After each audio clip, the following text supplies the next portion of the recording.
Welcome to the Near Memo, a weekly conversation about search, social, and commerce. What happened, why it matters, and the implications for local. All right, so we're gonna transition now to Adam. This week, Adam, there was sort of a discovery of the removal of the ability to manually manage inventory in Google Business Profile. Why don't you talk a little bit about that and maybe what you think it means? Yeah, so it ended up being a bug, but WhiteSpark earlier this week reported that the ability to manually manage product inventory on Google Business Profiles had been removed and that it was going to be shifting completely to Google Merchant Center. Since then, it's been reported that it was a bug and all functionality has been restored. But upon hearing that, I had a stream of thoughts. It was almost like a rabbit hole of why would they do something like that? And I think you guys have been reporting on this, and it comes up frequently on this podcast about how local product inventory is a true differentiator for Google, especially when going up against Amazon.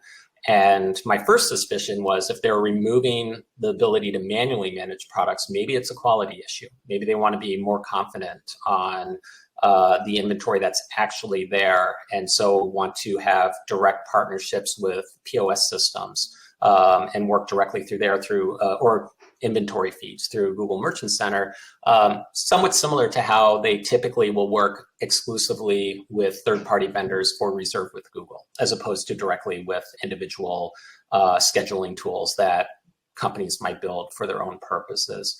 But yeah, I regardless of whether it was a bug, I'm making air quotes, or potentially a failed test that was supposed to be kept private and made it to public, I do think there's something to be said about Google being concerned about the quality of local product inventory right now.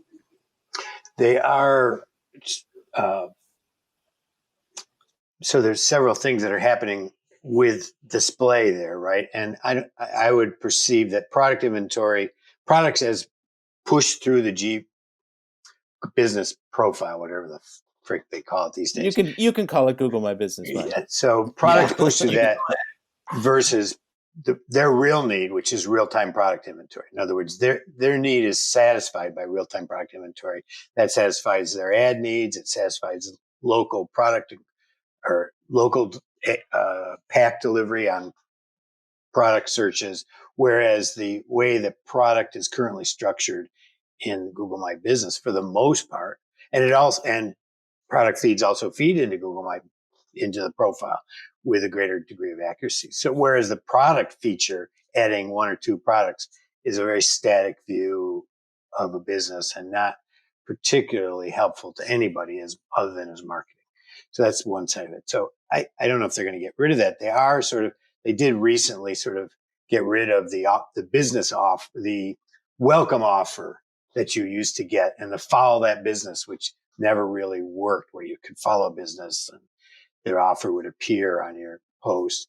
And there does seem to be something going on with offer posts right now, not working correctly, not being visible on the desktop, which I think is part of a bigger plan to sort of make offers more visible across the board. So I think they may be they may also want to free up space, is what I'm saying, for display purposes of a more serious display of offers and more display of real-time inventory. I was at Google Marketing Live. You'll hear my dog in the background, unfortunately. He's a commentator. One of these welcome voices. She's a big believer in real-time inventory. She's been telling me this for years. Yes. That's an absolute differentiator for Google. Yeah. I always thought she was the producer. I didn't realize that. Yeah, it's just... Yeah, she's a producer, but not of this program. She produces a lot of stuff. Anyway, I was talking to some folks at Google Marketing Live, and I was trying to get a sense of how consumers were responding to real, local inventory in the SERP. And I didn't get any kind of data, of course. Google that never delivers that. But the general kind of gist of the comments that I got is that it's a very positive response, that people do like it and are clicking and responding. So I think we've talked about for a long time that local inventory combined with online inventory, e-commerce, is a kind of a conceptually at least a winning strategy for Google. Whether they can execute against that as fully as they envision is a different matter. But it's quite powerful, and I think we'll see more and more and more efforts to get, as you say, Adam, quality, more volume in there. And this is Yeah, one of the. Go ahead.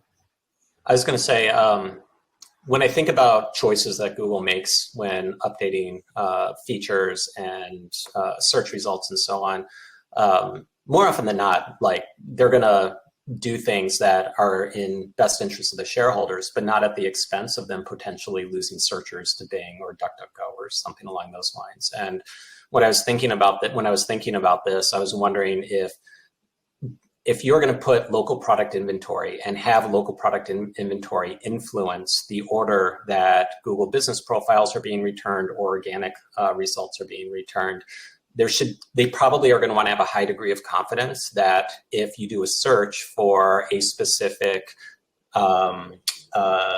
humidifier near me, and you go to that store, that it's going to be there. Because if Yep. not, that's a really crappy search result and not a good user experience at all. Absolutely. But I mean, I think, Mike, you wrote about this in a longer piece a couple of weeks ago, that there is a ranking boost that we're starting to see for real-time inventory, which makes sense because it's a relevance thing, right? Obviously. Yes. Yeah. Thanks for joining David, Mike, and Greg. To stay on top of the latest developments in local, subscribe to our newsletter at nearmedia.co. We'll see you next week.